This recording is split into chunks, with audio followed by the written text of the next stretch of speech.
오늘 우리가 함께 은혜 받으실 하나님 말씀은 신약성경 고린도 후서 4장 1절에서 10절 말씀이 되겠습니다. 그러므로 우리가 이 직분을 받아 국률하심을 입은 대로 낙심하지 아니하고 이에 숨은 부끄러움의 일을 버리고 속임으로 행하지 아니하며 하나님의 말씀을 혼잡하게 하지 아니하고 오직 진리를 나타내므로 하나님 앞에서 사람의 힘에 대하여 스스로 추천하노라. 만일 우리의 복음이 가리웠으면 망하는 자들에게 가리워진 것이라. 그 중에 이 세상의 신이 믿지 아니하는 자들의 마음을 혼미하게 하여 그리스도의 영광이 복음의 광채가 비치지 못하게 함이니 그리스도는 하나님의 형상이니라. 우리는 우리를 전파하는 것이 아니라 오직 그리스도 예수의 주 되신 것과 또 예수를 위하여 우리가 너희의 종된 것을 전파함이라. 어두운 데에 빛이 빛이라 말씀하셨던 그 하나님께서 예수 그리스도의 얼굴에 있는 하나님의 영광을 아는 빛을 우리 마음에 비추셨느니라. 우리가 이 보배를 질그릇에 가졌으니 이는 심히 큰 능력은 하나님께 있고 우리에게 있지 아니함을 알게 하려 함이라. 우리가 사방으로 우겨쌈을 당하여도 쌓이지 아니하며 답답한 일을 당하여도 낙심하지 아니하며 박해를 받아도 버림받지 아니하며 거꾸로 뛰림을 당하여도 망하지 아니하고 우리가 항상 예수의 죽음을 몸에 짊어짐은 예수의 생명이 또한 우리 몸에 나타나게 하려 함이라. 아멘. 오늘 설교 제목 읽어보겠습니다. 우리 질그릇에 담긴 보배. 우리가 질그릇에 담긴 보배라는 설교를 여러분 교회를 좀 오래 다니신 분들이라면 한 번씩은 이제 들어보셨을 거예요. 근데 제가 질그릇 하면은 나하고 상관없는 것으로 생각을 하는 분이 많이 있어서 제가 앞에다가 우리라는 단어를 덧붙였습니다. 지난주 우리는 이제 그 바울이 자신을 무시하는 그 율법주의자 거짓 선생들한테 나는 율법을 전하는 직분보다 더 귀한 직분을 예수님께 받았다는 거예요. 그 직분이 어떤 직분인가요? 새 언약의 일꾼인데 그거는 그리스도의 예수 그리스도의 복음을 전하는 직분을 받았다고 말씀을 하는 것을 우리가 들었습니다. 여러분 우리 모두도 예수 그리스도의 그 복음 믿음을 우리가 믿고 받아들임으로 말미암아 저와 여러분도 다 같이 새 언약의 구원의 복음의 일꾼이 되었다는 사실을 여러분이 기억하시기 바랍니다. 아멘이십니까? 그래서 때를 얻든지 못 얻든지 너는 나가서 전하라고 말씀을 하시는 것입니다. 오늘 본문은 복음의 일꾼이 된 자가 그래서 삶을 어떻게 살아야 하는지에 대해서 바울은 자신의 삶을 비추어 말씀하고 있습니다. 바울은 나는 이제 새 언약의 그 복음을 전하는 일꾼이 된 다음부터는 나는 절대로 이제는 어떤 상황에서도 낙심하지 않겠다고 말씀을 하고 있습니다. 이제 오늘 본문에 왜 우리가 낙심을 하지 않는지에 대해서 본문에 말씀을 하고 있습니다. 미리 제가 말씀을 드리자면 내 안에는 보배를 가졌기 때문이라는 거예요. 그러니까 저는 오늘 설교 준비하면서 저도 낙심할 때가 많이 있었는데 그러면 내 안에 그리스도의 복음이 제대로 담겨 있지 않은 건 아닌가 하고 저도 제 자신을 좀 한번 생각해 봤습니다. 두 번째로는 숨은 부끄러운 일을 이제는 버린다는 거예요. 왜냐하면 이제는 예수 그리스도 안에 새 사람이 됐기 때문이에요. 그러니까 옛날에 연약해서 했던 일들 또 욕심 때문에 했던 일들 이런 모든 정욕 때문에 했던 일들을 이제는 버린다는 거예요. 이제는 달라져야 된다는 거예요. 그리스도 안에서는 새로운 피조물이기 때문에 말씀에서 벗어난 행동들을 여러분 이제는 바꾸셔야 됩니다. 내가 아직 예수 믿기 전하고 지금하고 달라진 게 없다 하면 여러분 진짜 각성하셔야 돼요. 우리는 이제 예수 그리스도 안에 새 사람이 된 사람들이기 때문에 완전하진 않지만 날마다 여러분이 새로워지기를 여러분 노력도 하고 기도를 해야 합니다. 가족들은 알죠. 예수 믿기 전이나 지금이나 똑같이 변하지 않았다면 그것도 생각을 해봐야 되겠죠. 또 자신도 너무 잘 알아요.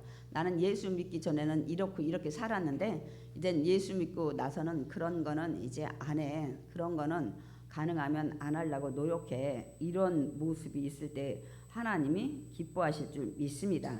그러니까 바울은 뭐 개인적인 우리는 이제 그런 일들을 얘기했지만 자기는 더 담대하게 나타냈던 것들에 대한 일들을 이제는 버리겠다고 얘기를 하는 겁니다. 우리 디모데전서 1장 13절 그 제자 삼았던 디모데에게 이렇게 편지를 써줬습니다. 우리 함께 읽어보겠습니다. 내가 전에는 비방자요 박해자요 폭행자였으나 도리어 국류를 입은 것은 내가 믿지 아니할 때에 알지 못하고 행하였음이니라. 내가 전에는 예수 믿는 자들 막 비방하고 막 박해하고 폭행하고 사도 바울이 그렇게 했잖아. 예수 믿는 자들 막 잡아다가 감옥에 가두고 막 또 막 다메섹까지 가가지고 막 그들을 잡으러 다니고 이렇게 했던 자였잖아요. 근데 뒤에 뭐라고요?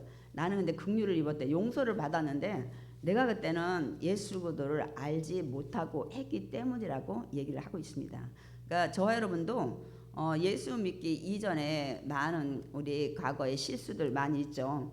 그러나 하나님께서는 우리가 믿음 안에 있지 않았을 때의 모든 일들은 주님 앞에 나와서 회개하면 아주 깨끗이 흰눈같이 양털같이 희게 해 주시고 기억하지 않는다는 사실입니다. 그러므로 언제든지 과거에 숨은 내가 부끄러운 거 있어도 여러분 하나님께 여러분이 용서를 빌고 회개를 하면 하나님께서는 두 번 다시 기억하지 않고 여러분 깨끗이 해주신다는 사실에 우리는 용기를 얻게 됩니다. 그러니까 옛날에 중요한 게 아니에요. 지금 앞으로가 중요한 것입니다, 여러분. 또 세 번째는 자기는 이제 새 언약의 일꾼, 복음의 일꾼으로 이렇게 변화된다면 오직 진리만을 나타낸다는 거예요. 왜냐하면 당시에는 거짓 선생들이 어떻게 해요? 하나님 말씀을 혼잡하게 속여가지고 전했기 때문에 제가 여러 번 얘기했죠. 바울은 예수 안에서 오직 믿음으로 구원받는다고 전하는데 에이 그 거짓 사도 바울 얘기가 거짓이야. 예수를 믿어야 되지만 반드시 율법을 지켜야만 구원을 받아. 이렇게 해가지고 바울을 그 추종하는 자들도 막 이렇게 변심하게끔 만들었던 그 당시였기 때문에 사도 바울은 나는 이제 오직 진리만 예수 그리스도 안에서 하나님이 주신 변하지 않는 말씀만 전하겠다고 말씀하고 있습니다. 우리 역시도 마찬가지. 이제는 오직 하나님 말씀만 진리가 됩니다. 그러니까 저 역시도 굉장히 강단에서는 저는 제일 많이 부담스럽습니다. 제가 어제도 우리 권사님하고 전사님한테 좀 고백을 했는데 내가 왜 이렇게 말씀을 모를까? 이렇게 말씀이 어려웠나? 막 이건 요새 장로님한테도 얘기하고 제가 전에는 좀 교만했던 것 같아요. 제가 말씀을 많이 안다고 생각을 했는데 점점 말씀을 볼 때 그 깊이를 깨달아야 되기 때문에 내가 너무 부족하구나. 막 요새 막 굉장히 낙심이 아니라 이렇게 밑바닥에 가 있는, 그래서 막 기도를 많이 해요. 하나님이 겨우 주일날 정말 딸랑 먹일 또 양식을 주고 이런 것들을 보면서 하나님이 얼마나 저를 낮추는지를 알 수 있는데 오직 제가 기준은 진리만 전해야 된다는 거예요. 그래서 제가 순서대로 여러분을 하나도 빠짐없이 가르치려고 애쓰는 겁니다. 주제 설교하면 이렇게 고민할 필요가 없는데 빠지지 않고 나가야 되니 어떤 데는 여러분이 듣기 거북한 말씀도 전해야 될 때가 있고 또 여러 가지 그런 상황들이 많이 발생을 합니다. 그래서 우리 제가 고민이 많이 있지만 그래도 제 신념은 성경을 다 가르쳐서 하나님을 정확히 알고 만나고 믿음이 자라게 해야 되겠다는 것이 제 바람이기 때문에 그렇게 나가고 있습니다. 그러면 이제 사도 바울은 뭐라고 하냐면 난 이렇게 이제는 어떤 상황에도 낙심하지 않고 나는 이제 옛날 거는 내가 비록 뭐 막 비방자고 폭행자고 막 이렇게 했었지만은 이제는 다 버렸다. 그리고 오직 하나님의 말씀, 예수님이 나는 길이요 진리요 생명이라 하죠. 그 말씀만 전한다고 얘기를 했잖아요. 그래서 난 이렇게 살기 때문에 정말 모든 사람한테 나는 정말 주님만 따르는 사람이라고 내가 스스로 내가 추천할 수 있다. 이렇게 얘기를 담대하게 얘기를 합니다. 그러니까 그러면서 뭐라고 하냐면 내가 이렇게까지 여러분한테 간절히 진리만을 전하고 애쓰는데도 불구하고 복음이 가려진 자가 있다면 아마 그 당시는 이렇게 얘기했던 것 같아요. 바울은 전하는데 말이 어눌해, 논리가 부족해. 그래서 몇 사람 못 알아듣고 또 깨닫는 사람이 없어. 이렇게 아마 소리를 했던 것 같아요. 그래서 그렇게 얘기하는 사람이 많이 있다 보니까 사도 바울이 만약에 내가 이렇게 진정으로 가르치고 전파했음에도 불구하고 난 복음이 안 들려, 복음이 믿어지지 않아, 이렇게 복음이 가려진 자가 있다면 사도 바울이 아주 담대하게 말합니다. 망하는 자들이라는 거예요. 다시 말씀드리면 하나님 말씀의 그 부르심을 받지 못한 자이기 때문에 믿지 못하여서 복음이 가려진 것이라고 아주 당당하게 얘기를 합니다, 여러분. 그러니까 복음이 가려진 자들한테 나타나는 현상이 뭐예요? 일단은 복음을 들으려고는 안 해. 두 번째, 설령 복음을 들었어도 그 다음에 믿지를 않으려고 하는 것이 특징입니다. 그걸 믿으라고?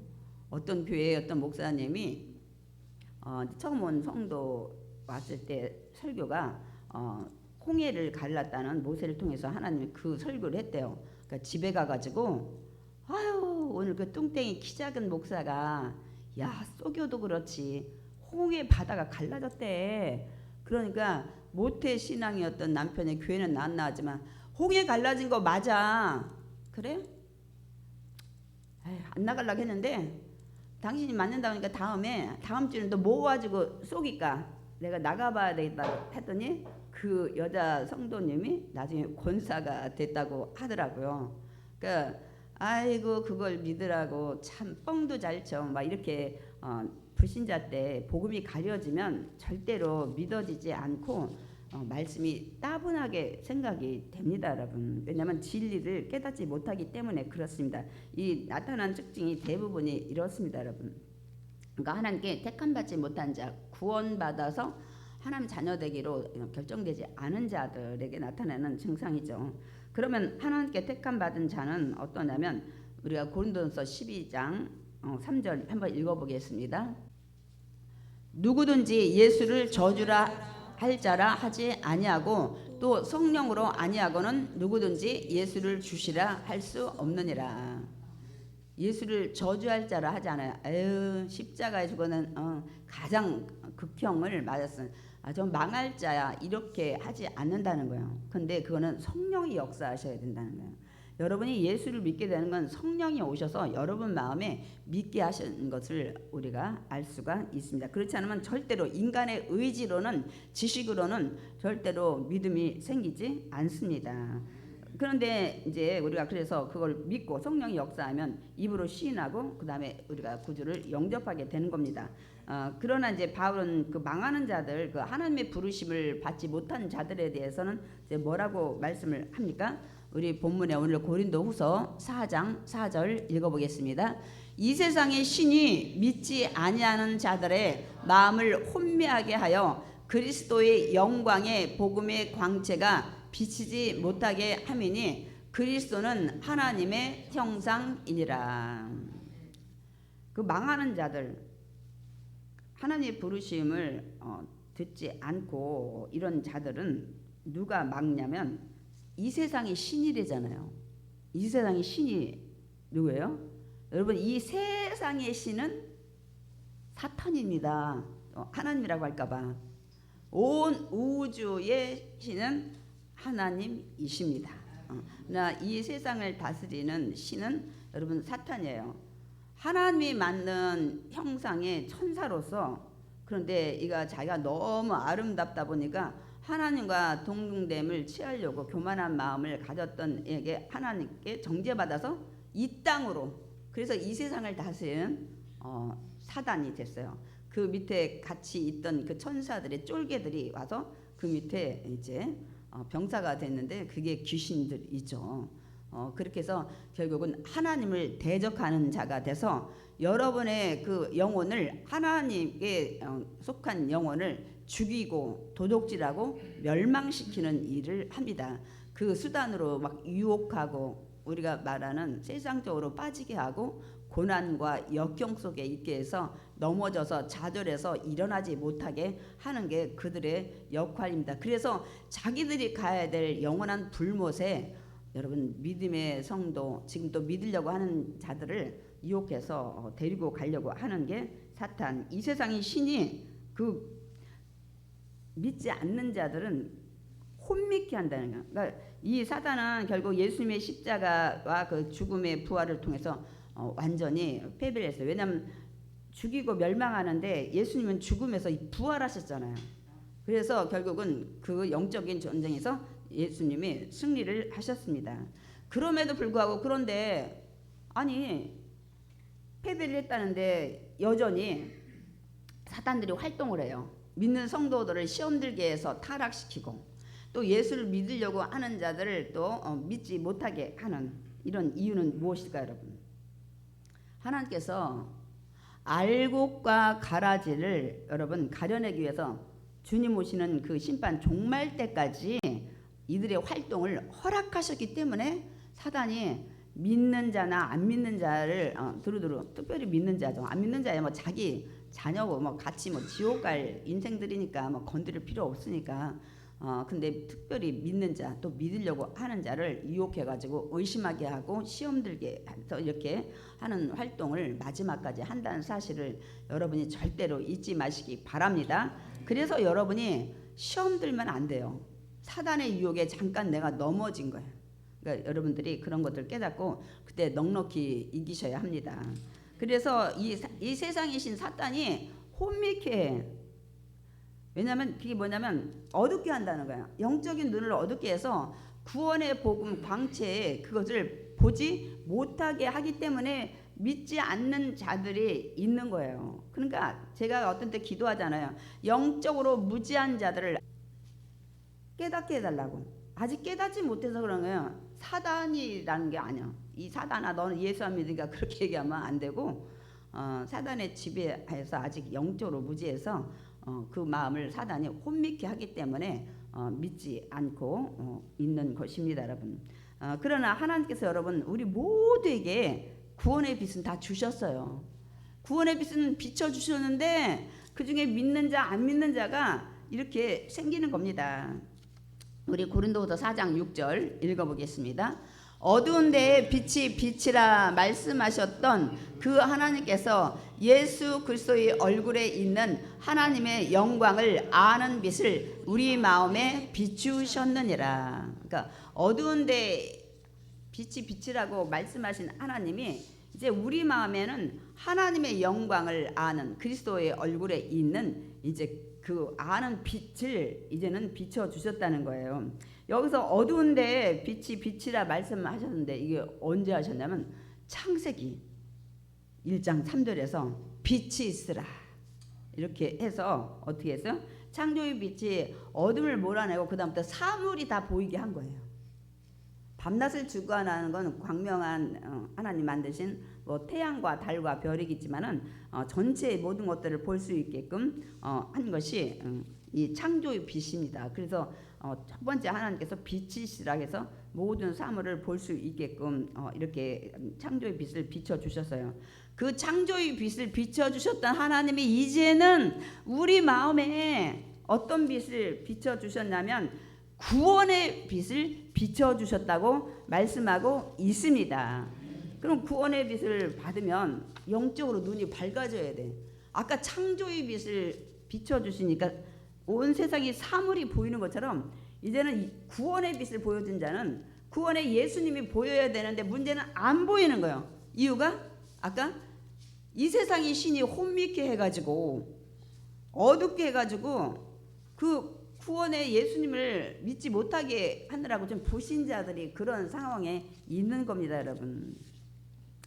그러니까 구원의 빛은 뭐라고요? 영적 무지의 어둠을 몰아내고 그리스도의 얼굴에 나타난 하나님의 영광을 아는 빛인 거예요. 아까 그리스도는 하나님의 형상이니라라고 말씀하고 있잖아요. 그 사도행전 우리 9장 3절 준비됐으면 한번 읽어보겠습니다. 사울이 길을 가다가 다메섹에 가까이 이르더니 후련히 하늘로부터 빛이 그를 둘러 비추는지라. 사울이 다메섹에 예수 믿는 사람들 잡으러 가다가 만난 빛이 그리스도의 구원의 빛이에요. 그런데 영적으로 이 혼미해가지고 그 빛이 비춰졌는데 깨닫지 못하고 사울아 사울아 네가 나를 왜 핍박하느냐 하니까 누구시니까? 영적으로 깨어있지 않아서. 그 영적인 눈이 언제 깨요? 아나니아가 가서 안수할 때 눈의 비늘이 벗겨지는 거예요. 그러니까 영적으로 혼미케 했던 그것이 벗겨지면서 이제 성령 받고 예수를 나의 구원자로 믿는 이런 사울이 이제 바울로 변화되는 그런 역사가 일어난 거예요. 그러니까 아무리 이 구원의 빛이 사울에게도 다메섹 도상에서 비쳤어도 영적으로 혼미하니까 못 깨닫는 거예요. 누구시니까? 지금 세상 사람들도 구원의 빛이 자기 마음에 막 계속 비쳐요. 마지막까지 주님은 사랑이시기 때문에 한 영혼이라도 구원시키려고. 그런데 계속 비치는데 어둠에 갇혀 있는 거예요. 그래서 믿지 않으니까 여러분이 기도할 때 하나님 영적인 무지한 그 곳에서 눈을 뜨게 해서 구원의 빛을 보게 해달라고 여러분 성경 말씀을 붙잡고 기도하시려면 이렇게 기도를 하셔야 합니다. 그러니까 바울은 이제는 담대하게 말씀하는 거예요. 그리스도의 얼굴에 있는 하나님의 영광을 아는 빛을 우리 마음에 비추셨기 때문에 나는 이제 어떤 고난 속에서도 넉넉히 이기며 갈 수 있다는 거예요. 그래서 이런 핍박 속에서도 이런 비난과 조롱에서도 너는 사도가 아니야 막 무시하는 이 속에서도 이 사역을 할 수 있다는 것을 말씀하고 있습니다. 그 대표적인 건 이제 고린도후서 4장 7절 읽어보겠습니다. 우리가 이 보배를 질그릇에 가졌으니 이는 심히 큰 능력은 하나님께 있고 우리에게 있지 아니함을 알게 하려 함이라. 이 보배가 뭐예요? 그리스도의 얼굴에 나타난 하나님의 영광의 빛이에요. 다시 쉽게 말씀드리면 예수 그리스도의 복음이에요. 그러니까 예수, 아예 더 쉽게 말하면 예수님의 복음. 이게 이제 보배를 우리 질그릇에 가졌는데 왜 우리 질그릇에 넣냐면 이유를 뒤에 심히 큰 능력이 하나님께 있다는 거예요. 너는 질그릇밖에 되지 않는다는 것을 말씀을 합니다. 그러니까 저와 여러분이 예수 믿으면 여러분 안에 심히 큰 능력이 함께 하신 줄 믿습니다. 아멘. 그래서 믿음 안에서 불가능이 없는 겁니다. 여러분은 모든 거 할 수 있습니다. 아멘이십니까? 여러분 안에 큰 능력이 하나님이 함께 하십니다. 아멘. 그래서 여기서 이 보배가 뭐예요? 예수 그리스도의 제가 복음이라고 했죠. 구원의 복음이라고. 이 보배를 누구 속에 넣냐면 질그릇 속에 넣었다는 거예요. 여기서 질그릇은 여러분이 잘 알다시피 잘 깨져요. 가격도 싸요. 잘 깨지니까.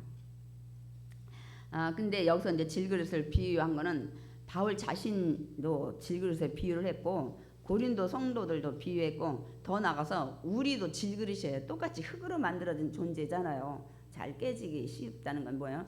변하기 쉽고 작정해도 작심삼일할 때도 많고 삐치기도 잘하고 언젠 이랬다가 180도로 아침 저녁으로 변하고 막 이렇게 하는 이렇게 깨지기 쉬운 이것을 말씀하고 있습니다. 그러니까 저와 여러분은 사실 질그릇이에요. 하나님 볼 땐 더더군다나 질그릇이에요. 우리가 볼 때 여러분 스댕 아니에요. 스댕은 어디다 던져도 깨지지 않아. 어떤 고난이 와도 뭐 찌그러질지는 모르지만은 여러분 그래도 깨지진 않아요. 완전 낙심해가지고 주저앉진 않아요. 그러나 우리 질그릇은 완전 박살납니다. 어떤 고난과 역경이 오면 그래서 질그릇의 비유를 하는데 그러면 그 보배 예수 그리스도의 복음 구원의 복음을 보배라는데 큰 능력이 크다는 건데 아니 보배는 어디다 담아야 돼요?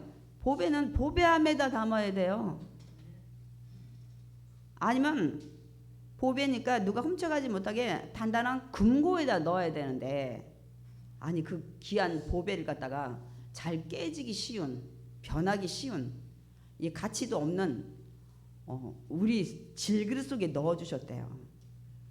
옛날에 막 금이나 뭐 이런 또 어떤 돈도 누가 도둑이 올까봐 신문지다 싸가지고 뭐 어디다 놨다가 나중에 휴지인 줄 알고 버렸다고 그런 것들을 많이 들었는데, 어쨌든 보배는 아무데나 하면 이렇게 쉽게, 저 같은 경우 신혼 때 쌍가락질 했는데 여행 가는데 이 도둑들은 뭐 어떻게 할까 싶어가지고 쌍가락질 커튼 뒤에 넣어서 옷빈에다가 여기저기 걸어놨는데 나중에 아무리 찾아도 없는 거예요. 그래서 그냥 잊어먹었어요.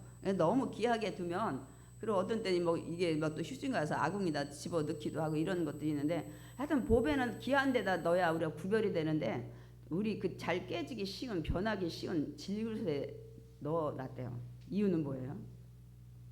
하나님이 더 보배의 귀중함을 알 텐데, 저희처럼 변하기 쉽고 약하고 연약한 저희를 그만큼 사랑하시고 우리를 귀하게 여기신다는 사실입니다. 그렇기 때문에 그 귀한 보배를 보배함에다나 금고다 넣지 않고 저와 여러분의 심령에 넣어 주셨습니다. 여러분 심령 안에 아까 귀한 보배를 다 가지고 있습니다. 그 보배는 큰 능력이 있습니다.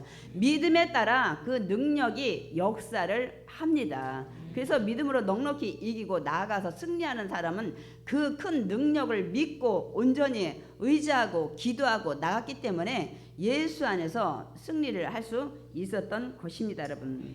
그래서 우리가 이제 큰 능력의 보배가 우리 안에 넣어주셨다는 걸 알았어요. 보배 안에 넣어준 게 아니라 그 질그릇이 우리에게 담아주셔서 이제 우리는 어떻게 살아야 되냐는 거예요.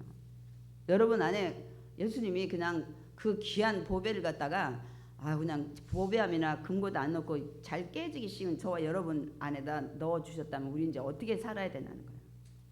사도 바울이 그 얘기를 하고 있습니다. 고린도후서 4장 8절에서 9절 한번 읽어보겠습니다. 우리가 사방으로 우겨쌈을 당하여도 쌓이지 아니하며 답답한 일을 당하여도 낙심하지 아니하며 박해를 받아도 버림받지 아니하며 거름을 당하여도 망하지 아니하고. 잠깐 말씀 보겠습니다. 우리가 사방으로 우겨쌈을 당해요. 저게 원래 원문은 포도즙 짜듯이 쫙 압축, 그러니까 여기 막 압박, 이렇게 막 협박을 받아도 쌓이지 않는데요. 꺼지지 않는다는 거예요. 이렇게 막 찌그러들거나 이렇게 하지 않는 거예요. 믿음 안에서 이제 새로운 우리가 귀한 복음을 얻은 자는 저렇게 살아야 된다는 거예요. 답답한 일을 당하여도, 여러분, 답답한 일은 해결이 없는 거예요. 실마리 풀 해결책이 없고 길이 없을 때도 낙심하지 않아요. 우리 이럴 때 얼마나 많아요. 야, 이거 어떻게 일을 해결해야 되지? 도저히 답이 없다. 어떻게 해야 될지 모르겠다.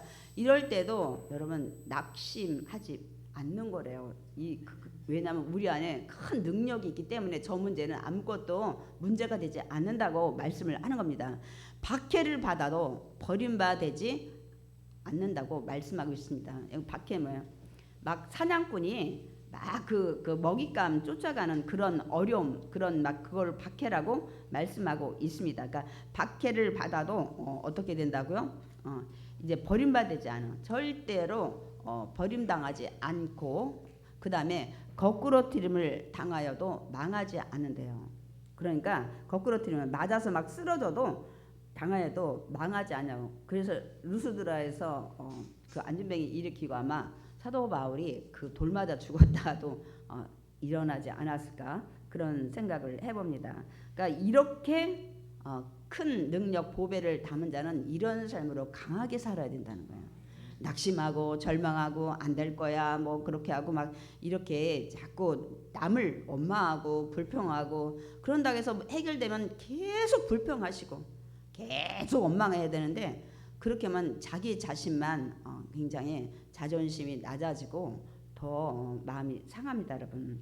그렇기 때문에 이 보배를 가진 자들은 이렇게 살아야 된다는 거예요.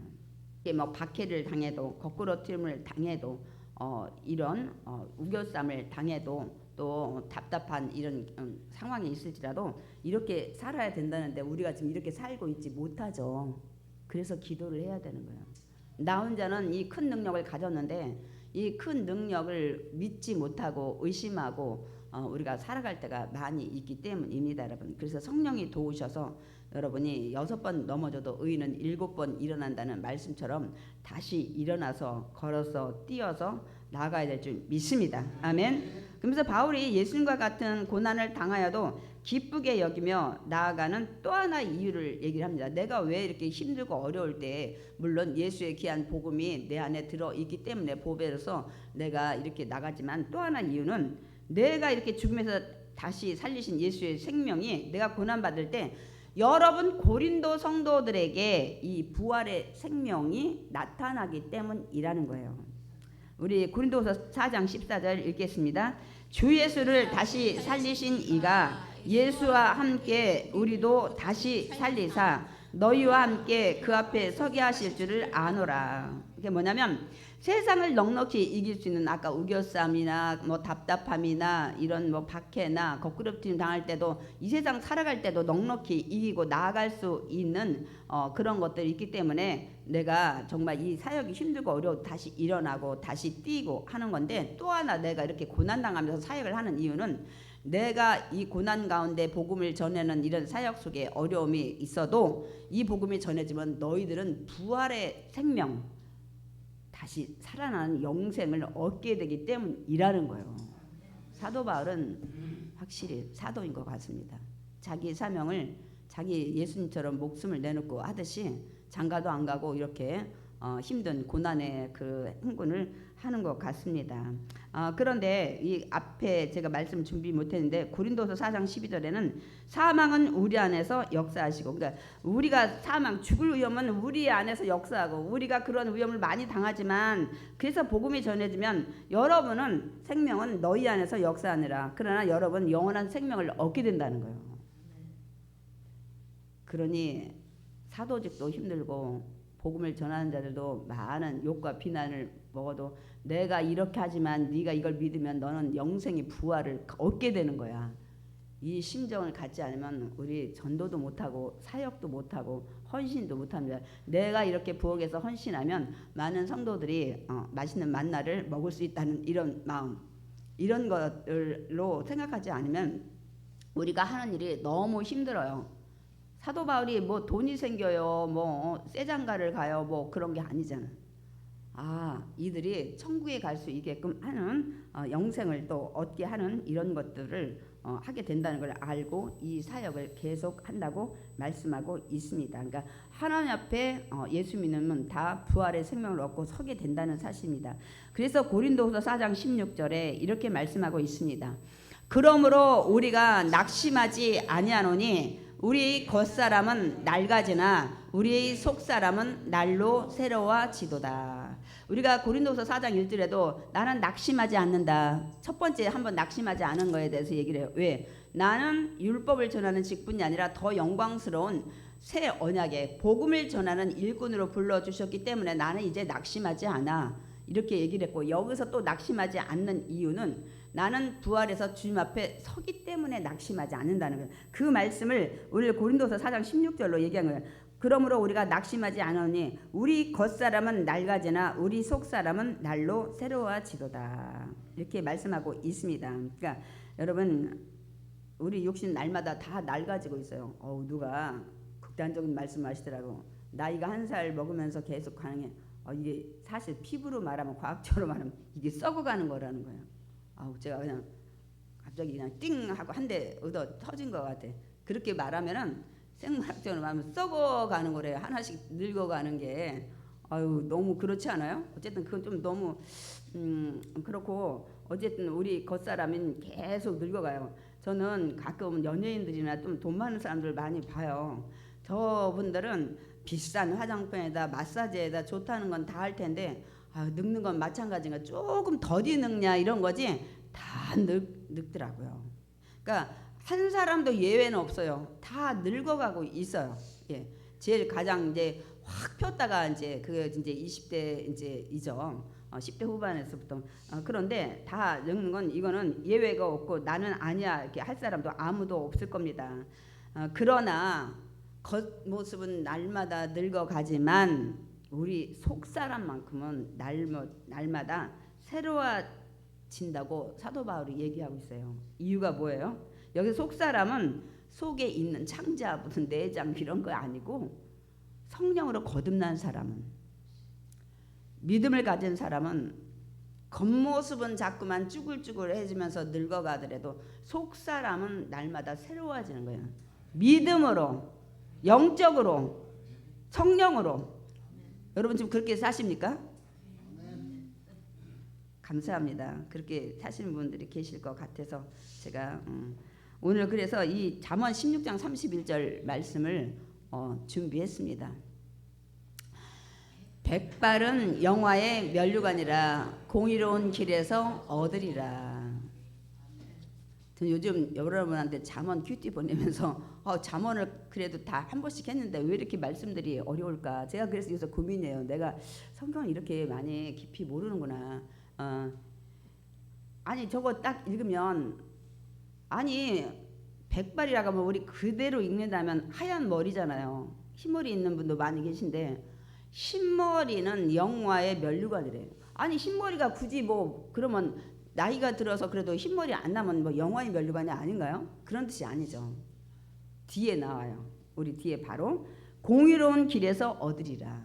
이게 뭐냐면 백발이라는 건 나이가 든 사람의 이 공의로운 삶으로 계속 날마다 속사람이 새로워지면 그것이 영화의 면류관을 받는다는 거예요.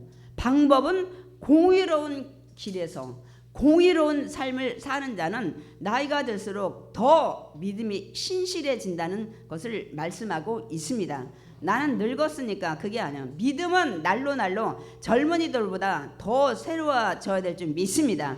더 깨달아야 돼요. 더 하나님을 가까이 나아가야 될 줄 믿습니다. 오늘 이 새 언약의 일꾼들은 이렇게 보배를 가진 자는 날마다 속사람이 거듭난다고 얘기를 합니다. 이 보배를 가졌기 때문에 여러분 안에는 정말 큰 능력의 보배가 있다는 사실을 절대 잊지 마시고 날마다 믿음으로 새로워져서 우리 백발의 나이가 드는 모든 것은 영화의 면류관처럼 공의로운 일에 살면서 여러분이 결과물로 얻으시기 바랍니다.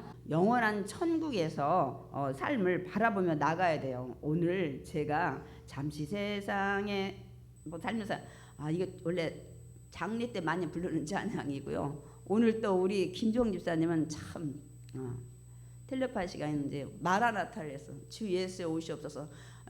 젊은 사람들 주 예수에 오시옵소서 안 해요. 나 시집가고 장가가고 또 한참 즐기고 여행 다니고 그런데 오늘 찬양이 또 마라나타를 주 예수에 오시옵소서 여러분 열심히 불렀는데 여러분 심정이 지금 주 예수에 오시옵소서는 아프거나 힘든 사람은 빨리 오라고 그러는데 나 행복한 사람은 더 누려야 되니까 조금 더 있다 오시옵소서 그랬을 거예요. 근데 오늘 여기에도 우리가 받을 영광이 있어요. 그 비교할 수 없다고 말씀합니다. 우리가 여기서 받는 환난이나 고난이 굉장히 큰 것 같지만 천국에서 이 환난과 고난을 이기고 받는 영광에 비하면 아무것도 비교할 수 없다고 말씀하고 있습니다. 그래서 우리는 어떤 고난이 왔을 때 내가 천국에 그 받을 영광이 있다는 것을 아시고 여러분 넉넉히 이기고 나가시기 바랍니다. 그럼 이제 제가 천국 삶을 한번 물어볼 거예요. 여러분은 목표를 어디에 두고 믿음 생활 하십니까? 믿음 생활 목표로 어디 장소를 제가 예를 드릴게요. 이 땅의 삶입니까? 천국의 삶입니까? 네, 한 3분의 1은 천국이라고 대답을 했습니다. 그러면 저는 이런 설교를 하는 게 아니라 성경에 거의 다 이렇게 돼 있어요. 거의 100%가. 그러면 목사님 나는 교회 다니는데 이 땅에 살면서 잘 먹고 잘 살고 성공하고 안 아프고 여러 문제 해결하려고도 교회 나오는데요. 당연합니다. 전 그런 방법을 알고 싶어요. 왜 목사님은 그런 방법을 얘기 안 하시나요? 제가 말씀드리겠습니다. 먹을 것, 입을 것, 마실 것 염려하지 말라. 이 모든 것은 하나님이 준비하신대요. 그 얻는 방법은 먼저 그의 나라와 그의 의를 구하라.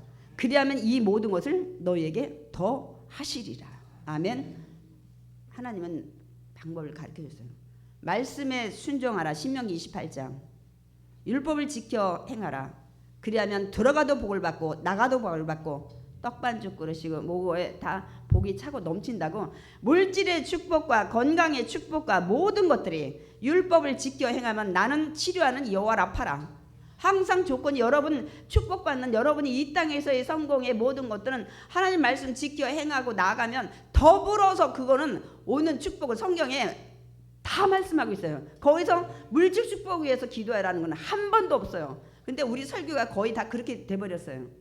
그거는 여러분이 믿음 안에 먼저 그의 나라와 하나님의 나라와 그의 의, 하나님 뜻대로 살려고 하는 걸 쓰면은 거기에 이 모든 것, 먹고 입고 마시고 성공하고 높아지고 집 넓혀가고 이런 것들 거기에 다 포함돼요. 거기 방법을 알려줬다니까요. 근데 왜 이렇게들 알지 못하고 또 이렇게 전하지 않아서 많은 분들이 그냥 단도직입적으로 오늘 말씀 들으면 내가 축복받을 거야. 거기에는 하나님 말씀에 순종하는, 먼저 그의 나라와 그 의를 구하면 이 모든 것, 먹을 것, 입을 것, 마실 것, 이 방법은 이 땅의 삶의 축복은 그것도 성경에서 분명히 말씀하고 있습니다. 아멘. 그러니까 여러분이 어디에 목표 둔다고요? 이 땅의 삶이 아니라 천국의 삶에다 둬야 돼요. 이것도 먼저 그의 나라와 의를 구하는 거예요. 우리 고린도서 4장 18절 이 마지막 절 한번 읽어보겠습니다. 우리가 주목하는 것은 보이는 것이 아니요 보이지 않는 것이니 보이는 것은 잠깐이요 보이지 않는 것은 영원함이라. 잠깐 말씀 보겠습니다. 여러분이 주목하는 건 사실 많은 사람이 보이는 것이에요. 근데 사도 바울은 예수 안에 그 보배를 가진 자는 보이는 것에다가 주목하지 않는데요. 보이지 않는 것에 주목한대요. 왜? 보이는 것은 잠깐이요. 이 세상에 보이는 것은 여러분이 사업장, 아파트, 자동차, 뭐 사업, 직장, 뭐 여러 가지 여러분 좋은 것들 많이 있죠. 동산, 부동산, 성공, 건강, 여러분이 원하는 이 모든 것들은 보이는 것은 잠깐이에요. 새 아파트 갔는데 매일 새 아파트입니까? 지금 건강한데 날마다 건강합니까? 세상에 보이는 여러분이 원하는 모든 것들은 잠깐이면 다 사라지고 없어질 것이고 썩어질 것이에요. 그러나 예수님의 보배를 가진 자는 보이지 않는 영원함, 이 보이지 않는 것이 뭐예요? 아픔도 슬픔도 이별도 곡하는 것도 죽음도 없는 천국의 삶. 거기에서 여러분이 원하는 진주는 그냥 길에 깔렸어요. 정금으로 길이 나 있다고 말씀하고 있습니다. 여기를 여러분이 바라보고 나가는 신앙을 가져야 돼요. 그러면 이 땅에서도 하나님의 여러 가지 물질, 건강, 평안의 축복을 주실 줄 믿습니다. 제가 이제 마지막으로 이 말씀을 드려요. 우리는 성경에 보면 아니 왜 성경은 항상 아브라함의 하나님, 이삭의 하나님, 야곱의 하나님이라고 말씀을 할까? 위대한 뭐 다윗의 하나님, 모세의 하나님, 뭐 다니엘의 하나님. 근데 왜 그러냐면 당시 아브라함의 믿음의 조상으로 세웠을 때 이들이 가나안 땅에 처음에 가서 정착하지 못했을 때 출애굽해서 와서 땅을 얻기 전에 이들은 방랑생활을 했어요. 땅이 그 막벨라굴 그거 사라 이 무덤 한 그것밖에 없었어요.